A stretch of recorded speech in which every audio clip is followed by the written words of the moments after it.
오늘 사사기 4장 11절부터 24절의 내용을 보면요. 시스라가 철병거 900대와 그의 백성을 기송강으로 모으게 됩니다. 드보라는 바락에게 명령을 하죠. 하나님이 시스라를 그의 손에 넘겨준 날이다. 하나님이 실제로 시스라의 병거와 군대를 혼란에 빠지게 하시고 바락은 이들을 추격해 몰살하게 됩니다. 도망하던 시스라는 야엘의 장막에서 야엘에게 죽임을 당하는 내용이 오늘 본문의 내용입니다. 오늘 이 본문을 통해서 하나님이 저와 우리에게 주시는 귀한 말씀 하나가 있습니다. 그게 바로 뭐냐면 성도는 사람보다 하나님의 관계가 우선이라는 겁니다. 성도는 신앙생활할 때 보면 하나님, 사람과의 관계가 우선이냐 아니면 하나님과의 관계가 우선이냐라고 할 때 하나님과의 관계가 우선이라는 거예요. 그러니까 많은 분들이 우리가 세상에 살면 늘 선택의 기로에 놓여 있습니다. 그런데 사실 정답이 없어요. 세상의 최우선 법이 무엇일까? 우리가 대한민국 사람이라면 당연히 이 세상에서 살아가는 세상의 기준이 있어요. 법이라는 게 있습니다. 근데 이 법이 종류가 여러 가지죠. 그러나 가장 최상의 법은 헌법이라고 말합니다. 그래서 헌법에 위배되는 법령은 무엇을 먼저 따라야 되느냐라고 물어볼 때 헌법이 제일의 가치를 두고 삽니다. 그것이 헌법 우선이에요. 그래서 우리가 뭐 느끼든 느끼지 않든 헌법을 가장 중요하게 여기고 삽니다. 그리고 그거에 맞춰서 법이 만들어지는 거예요. 자, 선택을 할 때 문제죠. 제일 중요한 것, 어떤 거 선택해야 될까요? 제일 좋고 옳고 그른 것, 옳은 것, 그리고 진리되는 것, 이거 선택하면 좋습니다. 그런데 명확하게 그게 뭐냐라고 물어볼 때 딱히 또 답이 없어요. 쉽지가 않다는 겁니다. 세상과 신앙을 선택할 때 어떻게 선택할까요? 무엇이 우선입니까? 우리 당연히 신앙이라고 말합니다. 그런데 정말일까요? 라고 물어보면 또 다른 문제가 야기가 돼요. 요즘 한국 사회 교회의 화두가 코로나예요. 그러니까 코로나를 어떻게 잘 극복할 것인가, 이거에 가장 관심사거든요. 그런데 이번에 아마 문제가 또 이번에 좀 방역 단계에서 보완된 게 뭐냐면 예배 드릴 때 99명까지 또 예배 드릴 수 있게 됐어요. 이건 무수히 많이 계속해서 이제 재판을 한 거죠. 그래서 예배 드릴 수 있게 해달라. 왜 20명밖에 안 되느냐. 그러면서 100명 미만으로 또 얘기되고 10% 이상 또 예배 드릴 수 있게 하고 막 이런 일들이 벌어져요. 자, 이것을 영상으로 보면서 매스컴을 보면서 반응들이 나와요. 어떤 분들은 뭘 그렇게까지 하느냐. 이 코로나 시국에 좀 잘 따르지. 이렇게 말하는 분들이 계시고요. 또 그거와 상관없이 예배의 자유를 존중해달라. 이게 더 중요하다. 현장 예배 드리는 게 어느 목숨보다 더 중요하다. 이렇게 이야기하는 분들도 계십니다. 자, 그러면 그 다음 질문을 한 거죠. 우리는 나름대로 선택을 하고 있을 거예요. 마음 가운데. 저는요, 늘 갈등하고 있어요. 그래서 지난번에도 말씀을 드렸지만 교회가 태동된 이후 초대교회부터 지금까지 계속 갈등의 연속입니다. 나라와 세상과 또 신앙과 하나님 나라의 갈등. 그것이 상충이 될 때 어떤 게 옳은 것이냐, 또 어떤 걸 먼저 해야 될 것이냐. 이 부분들을 늘 교회사적으로 보면 늘 고민이에요. 초대교회 때는 박해를 받았고요. 순종하면 아무 문제가 없었겠죠. 중세 때는 순종을 했어요. 왜냐하면 교회가 세상법보다 위에 있다고 생각을 했어요. 그래서 순종을 했어요. 그럴 때 종교의 암흑시대가 됐어요. 그런데 또 종교개혁이 일어났어요. 이게 지금 계속 역사는 반복이 되는 거예요. 그래서 어느 게 먼저냐고 얘기할 때 우리는 쉽게 생각하죠. 조화롭게 살면 좋습니다. 맞습니다. 조화롭게 사는 게 좋죠. 이거는 어찌 보면 다르게 생각하면요, 말장난에 불과한 거예요. 조화롭다는 게 뭘까? 양자택일의 선택의 순간이 있습니다. 그때 어떻게 선택을 해야 될까? 그래서 끊임없이 우리가 기도해야 돼요. 그리고 깨어 있어야 돼요. 정말 무엇이 원하는 건지, 내 생각이 옳은 것이 진짜 옳은 것인지, 정말 하나님이 뭘 원하시는지 두루두루 날마다 생각을 해볼 필요가 있어요. 오늘 이 선택을 하는데 중요한 모델 하나가 나옵니다. 바로 이 시스라와 바락, 그리고 또 여기에서 야엘에 대한 이 내용들이 나와요. 자, 바락이 다볼산에 오르는 것을 사람들이 시스라에게 알립니다. 그러자 시스라가 이렇게 이야기를 해요. 13절 한번 봅시다. 읽겠습니다. 시작. 시스라가 모든 병거 곧 철병거 900대와 자기와 함께 있는 모든 백성을 하루셋 학고임에서부터 기손강으로 모은지라. 자, 철병거 900대라는 것은 그때 당시에 엄청난 무기입니다. 이때 당시에 이스라엘 백성들이 갖고 있었던 무기는요, 돌칼 정도였습니다. 그래서 보면 청동기 시대 요 정도면 맞을 것 같아요. 어떻게 하느냐? 여호수아가 길갈에서 여호수아 시대 때 길갈에서 할례를 행할 때 그들이 사용했던 칼이 돌칼이었습니다. 그런데 철병거 900대를 상대편이 갖고 있다. 그러면 이것은 전쟁을 해볼 필요가 없는 거예요. 화력이 엄청난 차이가 나는 거죠. 자, 이때 하나님께서 드보라를 통해서 바락에게 이렇게 말을 합니다. 14절 읽겠습니다. 시작. 드보라가 바락에게 이르되 일어나라. 이는 여호와께서 시스라를 내 손에 넘겨주신 날이라. 여호와께서 너와 앞서 나가지 아니하시느냐 하는지라.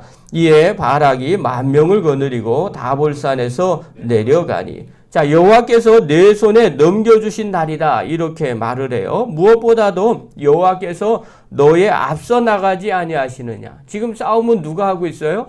일반 백성들이 하고 있는 거죠. 그런데 드보라는 어떻게 얘기하느냐? 그게 아니라는 거죠. 하나님께서 여호와께서 내 손에 넘겨주신 날이라는 거예요. 그리고 여호와께서 너의 앞서 행하실 것이라는 거예요. 여러분, 신앙은요, 성경은 자세히 보십시오. 늘 겉으로는요, 사람들이 하는 행동들입니다. 그러나 그 이면에 하나님이 하시는 일을 조명하고 있어요. 우리가 신앙생활을 할 때, 또 성경을 볼 때 항상 하나님이 하시는 일을 볼 줄 알아야 됩니다. 자, 그러자 어떤 일이 벌어지냐. 실제로 하나님께서 앞서 행하세요. 15절 보십시오. 15절 16절 읽겠습니다. 시작. 여호와께서 바락 앞에서 시스라와 그의 모든 병거와 그의 온 군대를 칼날로 혼란에 빠지게 하시매 시스라가 병거에서 내려 걸어서 도망한지라. 바락이 그의 병거들과 군대를 추격하여 하루셋 학고임에 이르니 시스라의 온 군대가 다 칼에 엎드려졌고 한 사람도 남은 자가 없었더라. 15절에 보면 여호와께서, 주체가 여호와께서요. 여호와께서 시스라의 온 군대를 칼날로 혼란에 빠지게 하셨다는. 그랬더니 그들이 도망을 한지라. 이렇게 이야기를 하고 있어요. 성경을 읽으면서 이야기하는 거죠. 전쟁을 하고 있는데 지금 이 전쟁은 누가 이기게 하시는 거예요? 여호와께서 이기게 하시더라는 거예요. 그 이면에 있는 것을 보라는 거죠. 자, 그러자 한 사람도 남은 자가 없어요. 자, 시스라가 이제 어떻게 해요? 겐 사람 헤멜의 집으로 도망을 갑니다. 17절 보십시오. 읽겠습니다. 시작. 시스라가 걸어서 도망하여 겐 사람 헤멜의 아내 야엘의 장막에 이르렀으니 이는 하솔 왕 야빈과 겐 사람 헤멜의 집 사이에는 화평이 있음이라. 자, 걸어서 도망을 갔는데 그 집이 어디냐면 겐 사람 헤멜의 아내 야엘의 장막으로 갔어요. 이게 17절이에요. 그런데 11절에 보시면 뭐라고 나오느냐? 성경은요, 자세히 설명을 해줘요. 갑자기 왜 이 사람이 주인공인데 왜 주인공이 됐느냐라고 이야기하는 그 내용들이 나오는 거죠. 11절에 보십시오. 11절 읽겠습니다. 시작. 모세의 장인 호밥의 자손 중 겐 사람 헤벨이 떠나 게데스 가까운 사하나님 상수리 나무 곁에 이르러 장막을 쳤더라. 미리 밑밥을 깔아준 거죠. 이 겐 사람 헤멜이 있어요. 모세의 장인 호밥의 자손이에요. 이 사람들은 원래 이스라엘 백성들이 아닙니다. 이방 사람인데 모세와 그 시보라가 결혼을 하는 바람에 이 모세와 관계가 있죠. 그래서 출애굽할 때 같이 쫓아오게 되고요. 가나안 땅에 들어올 때 유다 지파와 함께 이곳으로 이전을 했어요. 그리고 이곳에서 장막을 쳤어요. 그런데 이들이 평상시에 어떻게 했느냐? 이 하솔왕 야빈과 이 헤벨 집 사이에는 화평이 있었다는 거야. 이것은 화친하고 있었다는 거예요.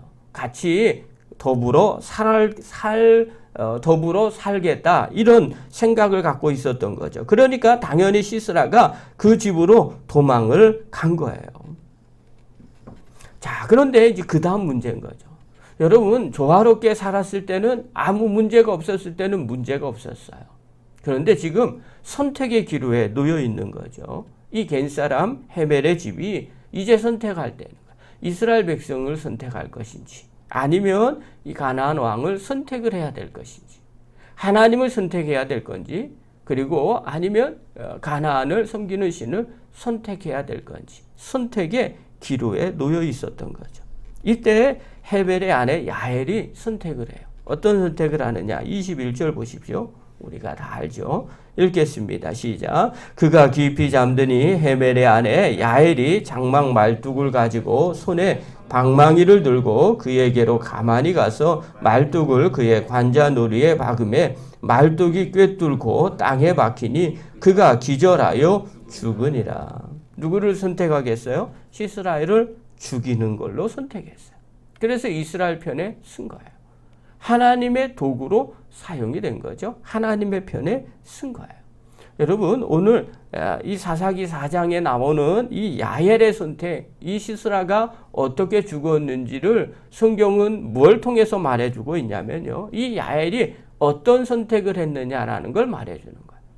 야엘이 지금 선택한 게 너무나 잔인한 모습이지 않습니까? 그걸 말해주고 싶은 게 아니에요. 여기 핵심은 선택인 거죠. 무엇을 선택하느냐. 이들은 신앙을 선택했다. 하나님을 선택했다는 거예요. 여러분 평상시에는 조화롭게 지내는 것 같습니다. 그러나 중요한 순간에 선택의 기로에 놓여 있어요. 그때 우리가 무엇을 선택해야 되는가. 여러분 성도는요. 평상시에 사람과 조화롭게 지내는 것 같습니다. 예, 맞습니다. 그러나 결정적일 때 하나님과의 관계가 우선이라는 거예요. 이것이 성도의 우선순위의 모습이에요. 여러분 이 선택을 잘하려면 어떻게 해야 되느냐? 성경을 잘 보셔야 돼요. 하나님이 어떤 때 어떤 말씀을 하시는지를 보셔야 돼요. 우리가 성경을 보면 가끔씩 상충할 때가 있어요. 어떤 분이 주장을 할 때 보면 하나만 갖고 주장할 때가 많아요. 그런데 그 주장도 자세히 보면 그 말씀이 왜 나왔는지를 먼저 보셔야 되는데 그러지 않을 때가 있어요. 우리는 성경을 통전적으로 본다고 얘기하죠. 그리고 그 얘기는 창세기와 요한계시록까지의 모든 말씀이 귀하다고 보는 거예요. 그리고 그 말씀의 전체적인 맥락이 무엇인지를 보는 거예요. 그런데 의외로 많은 사람들이요. 자기가 좋은 것만 봐요. 꼭 필요한 것만 봐요. 그리고 자기의 주장을 관철하는 거죠. 그럴 때 보면 조금 좀 답답하다 이렇게 느낄 때가 있어요. 예를 들면 에베소서 5장 22절에 보면 아내들이여 자기 남편에게 복종하기를 주께 하듯 하라 이렇게 말해요. 가족들을 어떻게 대하느냐? 정말 주님 대하듯이 하라는 거예요. 그런데 예수님은요. 누가복음에 보면 제자들에게도 또 이렇게 말해요. 너가 신앙생활을 잘하려면 어떻게 해야 되느냐? 누가복음 14장 26절에 보면 무릇 내게 오는 자는 자기 부모와 처자와 형제와 자매와 더욱이 자기 목숨까지 미워하지 아니하면 능히 내 제자가 되지 못하리라 이렇게 말해요. 심지어는요. 버리라고 말해요. 가족들을 다 버려야만 비로소 하나님 나라에 상속이 있다고 말을 해요. 여러분 언뜻 보면 이 두 가지가 충돌이 돼요. 어느 걸 선택할까요? 둘 다가 필요한 거예요. 왜 필요하냐고 물어보냐면요. 에베소서에서 바울이 이야기하고 있는 의도가 있어요. 이 말에 의도가 있는 거죠. 하나님 자녀라면 자녀답게 이런 모습으로 좀 가정을 좀 잘 다스렸으면 좋겠다는 걸 말하는 거예요. 누가복음에서는요. 신앙생활을 하다 보면 반대하는 가족들이 생길 때가 있다는 거예요. 그러면 어떻게 해야 되냐는 거예요. 무조건 거기를 쫓아가면 제자의 삶을 살지 못한다는 거죠. 그러려면 어떻게 하느냐? 주님 제자가 되려면 그런 결단까지 있어야만 제자가 된다는 거예요. 앞에는요. 가족을 섬기는 부분에 관점을 두니까 그렇게 이야기한 거고요. 뒤에 부분은요. 제자로서의 삶을 내가 살아갈 때 그런 결단까지 가져야만 제자가 될 수 있다는 걸 말하는 겁니다. 이게요. 단순하게 비교하면 다른 것처럼 보입니다. 그러나 자세히 보면요. 다 주님을 위해서 이렇게 하라는 거예요. 여러분 어느 곳에 선택을 해야 될까요? 이것은 가장 중요한 겁니다. 앞에 것도 하나님을 위한 것, 뒤에 것도 하나님을 위한 거예요. 우선순위가 거기에 있더라는 거예요. 여러분 오늘 야엘의 행동도 마찬가지죠. 평상시에는 친한 관계였습니다. 화평의 관계였습니다. 그러나 결정적일 때 선택을 해야 되죠. 하나님 편에 선택을 한 겁니다. 오늘 우리도 마찬가지예요. 신앙생활하는 여러분, 우리가 세상에 살아갈 때 늘 사람과 좋은 관계를 맺어야 됩니다. 당연한 거죠. 전도하기 위해서 좋은 관계를 맺어야 되고요. 또 하나님이 만들어 세워 놓으셨기 때문에 좋은 관계를 맺어야 됩니다. 그러나 신앙을 버리는 선택을 해서는 안 된다는 겁니다.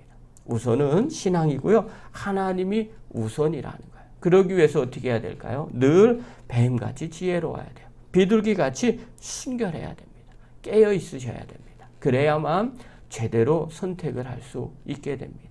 사랑하는 성도 여러분, 성도는 사람이 우선이 아니라 하나님과의 관계가 우선입니다. 그 우선 위에 지혜롭게 행하는 믿음의 종이 되기를 간절히 축원합니다. 기도하겠습니다.